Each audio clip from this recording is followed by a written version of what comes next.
महाराष्ट्रामध्ये शेवटच्या टप्प्यामध्ये मुंबईमधल्या 6 लोकसभेच्या जागांसाठी मतदान होईल। मात्र याच जागांवरून आता वातावरण तापलंय।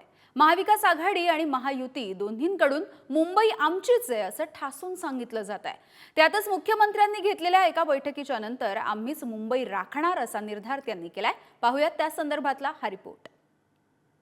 महायुतीच्या 6 जागा मुंबईतल्या आम्ही जिंकणार महायुती।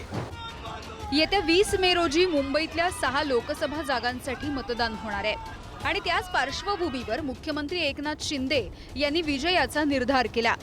मुंबईच्या 6च्या 6 जागांवरती महायुतीत जिंकणार असल्याची गर्जना मुख्यमंत्र्यांनी बैठकीच्या नंतर केली आहे। सीट जो है मुंबई की शिवसेना की हम जीतेंगे, दूसरी बीजेपी की भी 3 सीट जो है, ये तीनों मिलके 6 सीट जो है मुंबई की वो महायुति जीतेगी। ऐसा माहौल है, यहाँ पर कार्यकर्ता लोग काम कर रहे हैं और एकदम पूरा षटकार लगा देंगे। मुंबई में 6 का 6 सीट जीतेंगे। ठाकरे के विकेट लेंगे। अरे भैया उनकी ऑलरेडी विकेट निकल चुकी है, वो तो क्लीन बोल्ड हो चुकी है। मुंबईतल्या जागांचा विचार केला तर 6 जागांवरची लढत नेमकी कशी असेल बघूयात। दक्षिण मुंबई, शिंदेंच्या शिवसेनेच्या यामिनी जाधव, ठाकरेंच्या शिवसेनेचे अरविंद सावंत। भाजपकडून राहुल नार्वेकर आणि मंगलप्रभात लोढा यांच्यासाठी चाचपणी सुरू असणारी दक्षिण मुंबईची जागा ही शिंदेंच्या शिवसेनेने अखेर मिळवली आहे। ठाकरेंनी युती तोडताच मंत्रिपद भिरकावून मुंबईमध्ये परतलेले खासदार अरविंद सावंत यांच्या विरोधामध्ये सध्याच्या भायखळ्याच्या आमदार असणाऱ्या यामिनी जाधव यांना इथून खासदारकीचं तिकीट देण्यात आलंय। दक्षिण मुंबईची जागा मुख्यमंत्री शिंदेंनी उमेदवारी मिळवण्यासाठी प्रतिष्ठेची केली आहे। मात्र आधीच्या चौकशींचा वाद जाधवांसाठी अडचणीचा ठरू शकतो। तर गेल्या निवडणुकीमध्ये सोबत असलेली एक आमदार विरोधामध्ये असल्याचं आव्हान सावंत यांच्या समोर असेल। दक्षिण मध्य मुंबई, शिंदेंच्या शिवसेनेचे राहुल शेवाळे, ठाकरेंच्या शिवसेनेचे अनिल देसाई। दक्षिण मध्य मुंबईमधून विद्यमान खासदार राहुल शेवाळे यांची उमेदवारी निश्चित झाली होती। त्या ठिकाणी ठाकरेंच्या शिवसेनेनं ठाकरेंचे निष्ठावंत आणि विश्वासू मानल्या जाणाऱ्या अनिल देसाई यांना उमेदवारी दिली। या मतदारसंघामध्ये शिवसेनेचं जन्मस्थान असलेलं दादर आणि आशियातील सर्वात मोठी झोपडपट्टी असलेल्या धारावीचा समावेश आहे। या मतदारसंघामध्ये कुणाचा आवाज घुमतो यावरती पुढचं राजकारण ठरेल। उत्तर पश्चिम मुंबई, शिंदेंच्या शिवसेनेचे रवींद्र वायकर, ठाकरेंच्या शिवसेनेचे अमोल कीर्तीकर। ठाकरेंच्या शिवसेनेकडून या ठिकाणी अमोल कीर्तीकर यांचं नाव जाहीर होणार हे आधीच ठरलं होतं। अमोल कीर्तीकर यांचे वडील गजानन कीर्तीकर हे शिंदेंच्या शिवसेनेत आहेत। मुलाच्या विरोधामध्ये निवडणुकीच्या रिंगणामध्ये उतरणार नाही असं त्यांनी सांगितल्यामुळे शिंदेंच्या शिवसेनेला इथे वेगळा उमेदवार द्यावा लागला। निवडणुकांच्या तोंडावर ठाकरेंच्या शिवसेनेमधून शिंदेंच्या शिवसेनेमध्ये गेलेले रवींद्र वायकर यांना या मतदारसंघामधून उमेदवारी देण्यात आली आहे। मात्र ईडीची चौकशी लागलेल्या उमेदवाराला संधी दिल्यामुळे भाजप रवींद्र वायकरांच्या प्रचारापासून अलिप्त दिसते। उलट बंडखोरीची शक्यता आहे। संजय निरुपम हे 20 वर्षांनंतर स्वगृही परतल्याचा काहीसा दिलासा आहे। अर्थात ते किती प्रभाव पाडू शकतील हे आताच सांगता येणार नाही। उत्तर मुंबई, भाजपचे पियुष गोयल तर काँग्रेसचे भूषण पाटील। उत्तर मुंबई हा भाजपसाठी सर्वात सुरक्षित असा मतदारसंघ मानला जातो। मात्र इथे 2 टर्म खासदार असणाऱ्या गोपाळ शेट्टी यांचं तिकीट कापून या मतदारसंघामधून भाजपनं केंद्रीय मंत्र्याला निवडणुकीच्या रिंगणामध्ये उतरवलंय।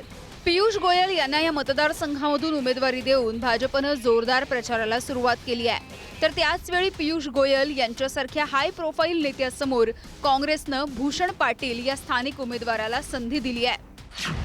उत्तर मध्य मुंबई, भाजपकडून उज्ज्वल निकम, काँग्रेसकडून वर्षा गायकवाड। उत्तर मध्य मुंबई मतदारसंघामध्ये भाजपनं विद्यमान खासदार पूनम महाजन यांचं तिकीट कापलं।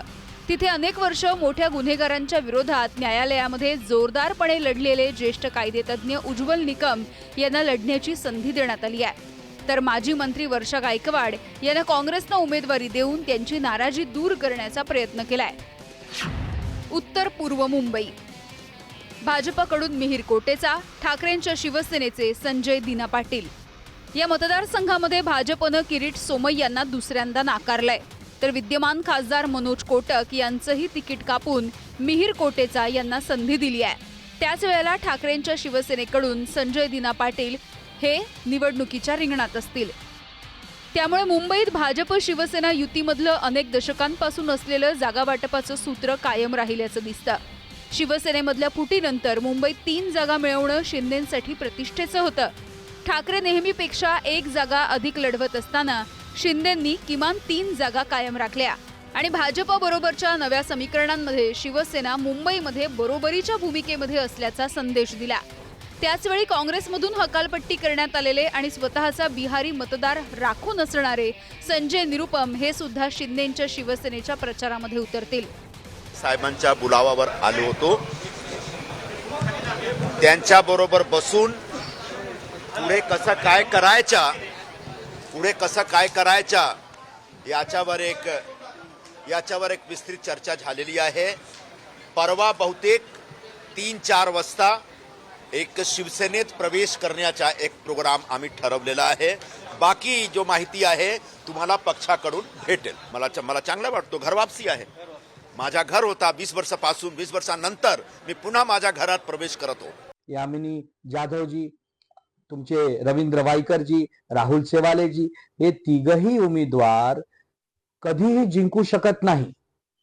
त्याचं कारण आहे की ज्या प्रकारे हे सगळ्यांनी आमच्या पक्षाला धोका दिला आहे, मुंबईच्या जनतेला धोका दिला आहे, आमच्या पक्ष खूप प्रमुखांना धोका दिला आहे, या सगळा बघून तुम्हाला कोणीही मतदान करणार नाही.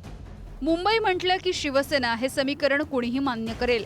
मात्र शिवसेनाच फुटल्यामुळे नक्की कोणती शिवसेना मुंबईचा गड राखणार हे सुद्धा महत्त्वाचं आहे. कारण आता लोकसभेच्या आणि नंतर विधानसभा मनपा निवडणुकांचे निकालच लोकांच्या न्यायालयामध्ये खरी शिवसेना कुणाची याचा निकाल लावेल. अजय मानेसह यामिनी दळवी, पुढारी न्यूज, मुंबई.